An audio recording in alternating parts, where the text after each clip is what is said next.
वैसे तो लाइक करना ज़रूरी नहीं है, लेकिन लाइक से हमें और भी वीडियोस बनाने की मोटिवेशन मिलती है। फिल्म की शुरुआत में एक परिवार दिखाई देता है जिसमें माँ और बेटा हैं। वो दूसरे शहर जा रहे थे क्योंकि जैक नाम के उस लड़के की माँ का ट्रांसफ़र इस नए शहर में किया जा रहा था। जैक यहाँ आकर खुश नहीं था क्योंकि वो पहले न्यूयॉर्क में रहते थे। अब वे एक नए घर में पहुँचते हैं और जैक अपना सामान लेने के लिए बाहर चला जाता है। तभी उसकी मुलाकात एक पड़ोसी लड़की से होती है जो उसके ही एज की थी। वो बहुत सुंदर थी। फिर वे दोनों एक दूसरे को अपनी पहचान बताते हैं। उस लड़की का नाम हैना है। वे आपस में बात कर रहे होते हैं, तभी हैना के पिता वहाँ आ जाते हैं और वो जैक से पूछते हैं, तुम हमारे घर क्यों आए हो? फिर कभी मेरे घर या मेरी बेटी के आसपास भी मत दिखना। ये सुनकर जैक को काफ़ी बुरा लगता है। जब जैक अपना सामान बाहर निकाल रहा था तो उसे अपने पिता की एक वीडियो मिलती है। उस वीडियो को देखकर जैक दुखी हो जाता है क्योंकि जैक के पिता अब इस दुनिया में नहीं थे। अगले दिन ये देखा जाता है कि जैक अपने माँ के साथ अपने स्कूल की ओर जाता है, जहाँ उसकी मुलाकात एक लड़के से होती है जो उससे कहता है कि फ्राइडे को स्कूल में पार्टी है, तुम ज़रूर आना, हम वहाँ मिलकर खूब मज़े करेंगे। इतना कहकर वो यहाँ से चला जाता है। तब जैक अपने घर लौटता है तो उसका सामना हैना से होता है जो उससे कह रही थी कि मेरे पिता ने तुमसे जो कुछ भी कहा उसके लिए मैं तुमसे माफ़ी मांगती हूँ। जैक बोलता है कोई बात नहीं। हैना कहती है कि तुम यहाँ नए हो इसलिए मैं तुम्हें यहाँ एक ख़ास जगह पर ले जाना चाहती हूँ। ऐसी जगह तुमने पहले कभी नहीं देखी होगी। मैं वादा करती हूँ कि तुम्हें वहाँ पर खूब मज़ा आएगा। फिर वे एक साथ एक अम्यूज़मेंट पार्क की ओर बढ़ते हैं। इसे कई सालों से बंद कर दिया गया था। जैक हैना की संगति में बहुत खुश था। वो दोनों खूब बातें करते हैं और फिर घर लौट आते हैं। जैक हैना से पूछता है क्या तुम इस वीकेंड को मेरे साथ एक पार्टी में चलोगी? फिर हैना कहती है मैं सोच कर बताऊँगी। तभी हैना के पिता दोबारा वहाँ आ जाते हैं। वो जैक से कहते हैं मैंने तुम्हें पहले भी मना किया है, तो अब ये तुम्हारा आखिरी मौका है। तुम नहीं रुके तो बहुत पछताओगे। जैक वहाँ से निकल जाता है और अपने घर आकर पढ़ाई शुरू कर देता है। इसी बीच उसे हैना के घर से कुछ आवाज़ें सुनाई देती हैं, जैसे हैना रो रही हो। हैना के पिता उसे चेतावनी दे रहे थे, तुम अब घर से बाहर नहीं निकलोगी। हैना कहती है मैं नए दोस्त बनाना चाहती हूँ, मैं बाहर जाना चाहती हूँ। और उसके पिता चिल्लाकर कहते हैं नहीं, और ये आवाज़ तेज़ होती जा रही थी। जैक को ऐसा लगता है जैसे वो हैना को पीट रहे हैं। वो वहाँ पुलिस को बुलाता है। जैसे ही पुलिस वहाँ पहुँचती है तब उसके पिता पुलिस को बताते हैं कि हैना पिछले 2 दिनों से घर पर नहीं है, वो अपनी माँ के साथ दूसरे शहर चली गई है। फिर जैक कहता है मैंने यहाँ हैना को देखा है, मैं उससे आज ही मिला हूँ। पुलिस अधिकारी हैना के घर में खोज करते हैं लेकिन वे हैना को वहाँ नहीं पाते। जैक की माँ ने हैना के पिता से माफ़ी मांगी, लेकिन जैक को पता था कि उसने हैना को घर में कहीं छुपा दिया है। जैक को समझ नहीं आ रहा है कि उसे हैना की कैसे मदद करनी चाहिए। वो उसी स्कूल के दोस्त से कांटेक्ट करता है जिसने उसे पार्टी के लिए इनवाइट किया था। जैक अपने दोस्त के घर आने पर उसे बताता है कि एक आदमी ने अपनी बेटी को हमारे पड़ोस में कैद कर लिया है। वो उसके साथ सख्ती से पेश आता है।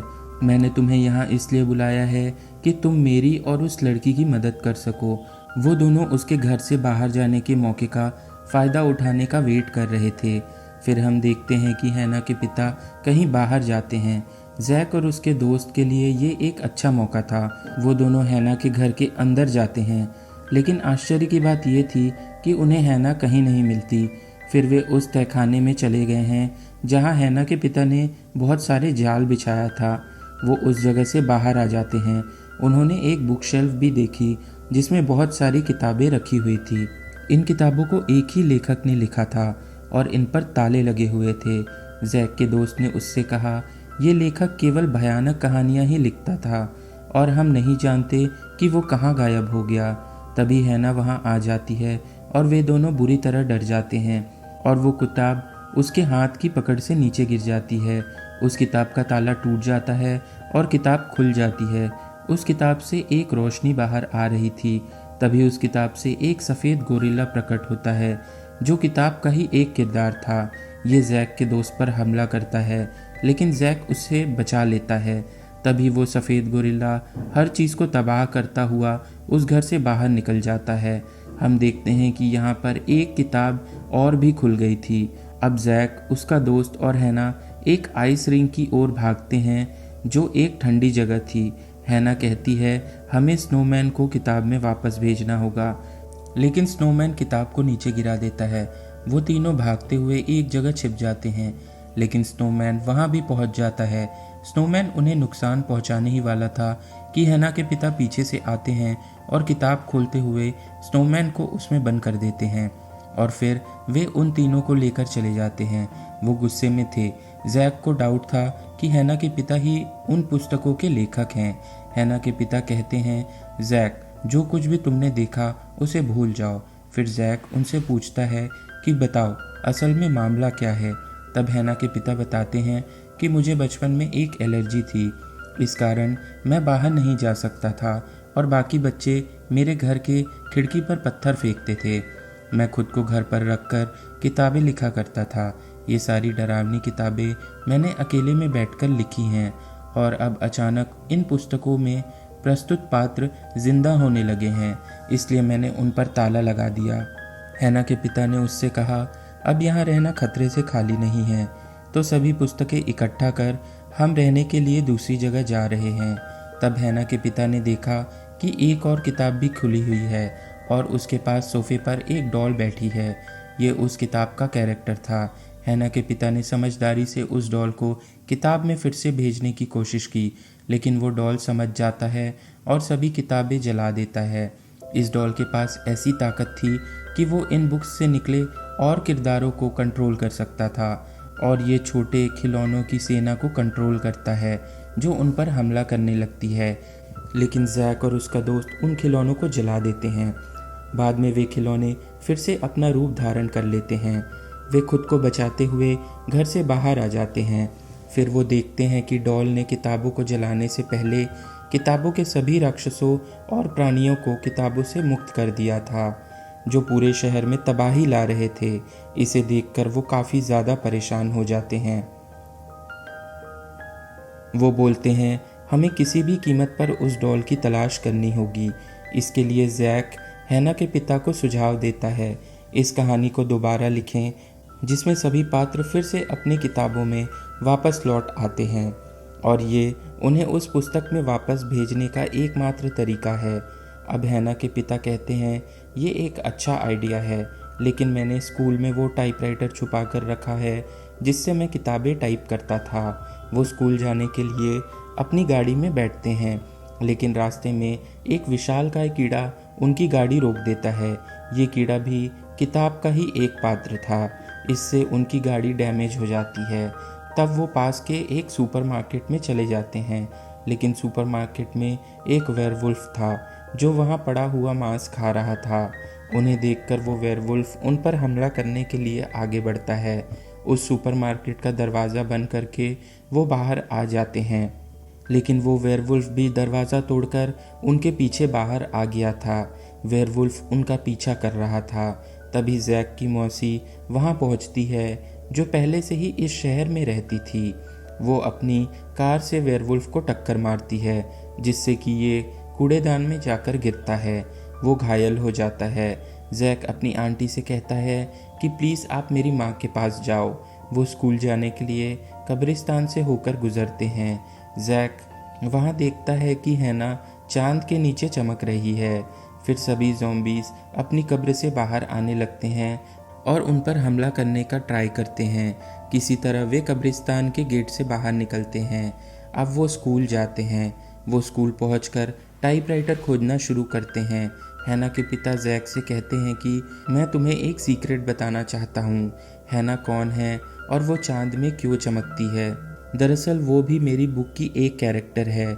मैं बहुत ज़्यादा अकेला रह गया था, इसलिए मैंने एक किताब लिखने के बारे में सोचा जिसमें मैं इंसान जैसा किरदार रखूं और दुनिया के सामने ये किरदार बिल्कुल आम इंसानों की तरह लगता है। तो मैंने उस किताब का ताला खोलते हुए हैना को बाहर निकाला। यही कारण था कि मैं कभी भी उसे बाहर नहीं जाने देता और उसे लोगों से नहीं मिलने देता था। मेरे ऐसा करने से किसी को हैना के बारे में पता नहीं चला। हालांकि इस बारे में हैना को भी नहीं पता है कि वो मेरे बुक की एक कैरेक्टर है, नहीं तो वो दुखी हो जाएगी। जैक समझ जाता है कि हैना के पिता एक अच्छे दिल के व्यक्ति हैं। तभी वहाँ आते समय हैना उनसे कहती है वो टाइपराइटर उसे मिल गया है। हैना के पिता कहते हैं स्कूल के सारे दरवाजे बंद कर दो ताकि कोई राक्षस यहाँ ना आ सके। मैं अकेले में किताब टाइप करूँगा। उस समय तुम लोग इस स्कूल में कहीं और जाकर छुप जाओ। अब तीनों उस स्कूल की पार्टी में जाते हैं जो हॉल में चल रही थी। जैक वहाँ जाकर हर किसी से कहता है अपना बचाव करो क्योंकि राक्षस वहाँ आ पहुँचे थे। एक भी दरवाज़ा ना खोले नहीं तो वो स्कूल में घुस जाएंगे। लेकिन वो विशाल कीड़ा पहले से ही वहाँ मौजूद था। ऐसा हो सकता है कि ये उनका पीछा करते हुए वहाँ तक पहुँच गया हो। ये वहाँ मौजूद गार्ड पर हमला करता है। जैक उन सभी से कहता है राइटर राक्षसों को पुस्तक में फिर से भेजने के लिए उसी स्कूल में एक पुस्तक टाइप कर रहा है, इसलिए हमें उनकी रक्षा करनी होगी ताकि कोई राक्षस उसके कमरे में ना जा सके। इसलिए वो बहुत सारा भारी सामान दरवाजे के सामने रखना शुरू कर देते हैं। हम देखते हैं कि स्कूल के बाहर वो डॉल भी पहुंच गई थी। सभी पुस्तकों को खोलकर ये सभी राक्षसी पात्रों को सामने ला देती है और इसने सभी किताबों को जला दिया था। उसने अपनी सेना बना ली थी जो इंसानों से युद्ध करने वाले थे। दूसरी तरफ दिख रहा है कि हैना के पिता हॉल में उस किताब को टाइप कर रहे हैं। इसी बीच डॉल वहां दिखाई देती है। हैना के पिता इसे रोकने की कोशिश करते हैं लेकिन वो डॉल उसकी उंगलियों को घायल कर देता है, तो वो अब टाइप नहीं कर पा रहे थे। जैक और हैना वहां पहुंचते हैं। वो उसे बाहर उस जगह पर ले आए हैं जहां स्कूल के बाकी लोग भी थे। उन्होंने अपने साथ टाइपराइटर भी उठा लिया था। हैना के पिता ये सोचकर परेशान हैं कि यदि जल्द ही कोई उपाय नहीं खोजा गया तो ये राक्षस कभी किताबों में वापस नहीं लौटेंगे और ये दुनिया को बर्बाद कर देंगे। वो उनसे कहता है डॉल मेरे पीछे है और अगर मैं बाहर जाऊंगा तो ये मेरा पीछा करेगी और इसके बाकी राक्षस भी इसी का पीछा करेंगे और तब ये जगह उन राक्षसों से मुक्त हो जाएगी और हम आइडिया बनाएंगे एक ही समय में सभी राक्षसों को एक साथ कैसे मारा जाए। दूसरी ओर हम देखते हैं कि डॉल बाहर है। तभी वहाँ एक स्कूल बस चल रही होती है जो स्कूल से बाहर आती है। वो डॉल सोचता है कि अंदर जैक और राइटर हैं जो स्कूल से भागने की कोशिश कर रहे हैं। फिर वो सभी राक्षसों को उस बस तक ले जाता है और सभी राक्षस उस बस में अटैक कर देते हैं। बस खोलते समय उन्होंने देखा कि वहाँ हैना के पिता या कोई और नहीं बल्कि एक नकली आदमी था और उस बस में एक ट्रैप भी बिछाया गया था जिससे उस दरवाजे के खुलते ही वहाँ बम फूट जाएगा और ऐसा ही होता है। बम के विस्फोट से सभी राक्षसों का अंत हो जाता है। अब हम देखते हैं कि जैक, उसकी दोस्त हैना और उसके पिता दूसरी बस में जा रहे हैं। वे अम्यूज़मेंट पार्क में चले जाते हैं जहाँ शुरुआत में जैक और हैना गए थे। वहाँ जैक वही कहानी टाइप करना शुरू कर देता है जो हैना के पिता द्वारा बताई जा रही थी। क्योंकि राक्षस अभी भी जीवित थे, वे उस बम के कारण कुछ देर के लिए रुक गए थे, लेकिन किताबी कहानी के बिना उनका अंत नहीं हो सकता था। डॉल भी वहाँ पहुँचती है जिसने आखिरी बची हुई किताब का ताला खोल दिया। वहाँ से एक बहुत भयानक राक्षस प्रकट होता है। ये एक ऐसा राक्षस था जो चलते हुए किसी को भी खा सकता था। हैना के पिता जैक से कहते हैं आगे की कहानी तुम्हें खुद लिखनी होगी, तुम बहुत अच्छा कर रहे हो, और वो खुद ही उस राक्षस को रोकने के लिए निकल पड़ता है। जैसे ही हैना के पिता उस राक्षस के सामने जाते हैं वो उसे घेर लेता है। दूसरी तरफ जैक, उसका दोस्त और हैना घटनास्थल पर आते हैं जो किताब की कहानी को पूरा कर रहे हैं, लेकिन वो डॉल वहाँ भी आ जाती है। ये सभी राक्षसों से कहता है उनकी ओर बढ़ते हुए उन्हें रोको। वो झूले पर बैठते हैं और एक राक्षस के हमले के कारण वो नीचे गिर गए थे, लेकिन वे अभी सुरक्षित थे और अब जैक ने पूरी किताब की कहानी भी टाइप कर ली है। लेकिन वो राक्षस ये सोचकर अनजान था कि कोई इतनी जल्दी किताब कैसे लिख सकता है। ये जैक का टैलेंट था कि उसने वो पुस्तक लिखी थी। अब आखिरी हिस्सा उस किताब को खोलने का था। फिर सभी राक्षस किताब पर लौट आते। हैना भी सभी राक्षसों के साथ उस किताब की ओर बढ़ती है। जैक ये नहीं चाहता है, इसलिए वो असमंजस में है कि उसे किताब खोलनी चाहिए या नहीं, और वो इसके पहले हैना को ये भी बताने की कोशिश करता है कि तुम भी इस पुस्तक की काल्पनिक पात्र हो, लेकिन हैना उसे बताती है, मैं जानती हूँ, लेकिन मैं तुम्हें चोट नहीं पहुँचाना चाहती थी। मैं तुम्हें ये एहसास दिलाना चाहती थी कि मैं भी एक इंसान हूँ। और वो ज़बरदस्ती वो किताब जैक से छीन लेती है और वो उसे ज़मीन पर रखकर खोल देती है और पुस्तक के खुलने के साथ ही आकाश से एक प्रकाश की किरणें गिरती है और सभी राक्षस उस पुस्तक के अंदर लौट आते हैं। इसमें डॉल भी शामिल थी जो हैना के पिता को मारने ही वाली थी। वो कहता है, मैं फिर वापस आऊँगा। फिर हम देखते हैं कि हैना भी चमकती हुई किताब में जाने लगती है, लेकिन जैक निराश था क्योंकि वो नहीं चाहता था कि हैना किताब पर वापस लौटे। वो उसे रोकने का प्रयास करता है, लेकिन हैना बाकी राक्षसों की तरह उस किताब में चली जाती है। जैक और हैना के पिता पूरी तरह से दुखी थे क्योंकि उन्हें इससे प्यार था। अब हम देखते हैं कि शहर की स्थिति सामान्य हो गई है, लेकिन जैक अब तक हैना को याद करता था। एक दिन स्कूल में हैना के पिता से उसकी मुलाकात होती है, जिन्हें वहाँ प्रोफेसर के पद पर नियुक्त किया गया था। वे स्कूल के समय के बाद हैना के बारे में बात करते हैं। तभी जैक की नज़र हैना पर पड़ती है। हैना के पिता ने उससे कहा, इधर देखो, मैंने एक नई किताब लिखी है जिसके माध्यम से हैना इस दुनिया में वापस आई है। मैं जानता था कि हैना और तुम एक दूसरे को पसंद करते हो। हैना और जैक एक दूसरे से मिलकर खुशी महसूस करते हैं। हैना के पिता को भी इस बात की खुशी है। हैना के पिता टाइपराइटर की ओर देखते हैं। उस वक्त कोई टाइपराइटर पर खुद ही टाइप कर रहा होता है, जिसमें लिखा था, अदृश्य लड़के का बदला। ये एक ऐसा राक्षस था जो कि अदृश्य होता है और ये उनसे बदला लेने वाला था। फिल्म भी इसी सीन पर पूरी होती है।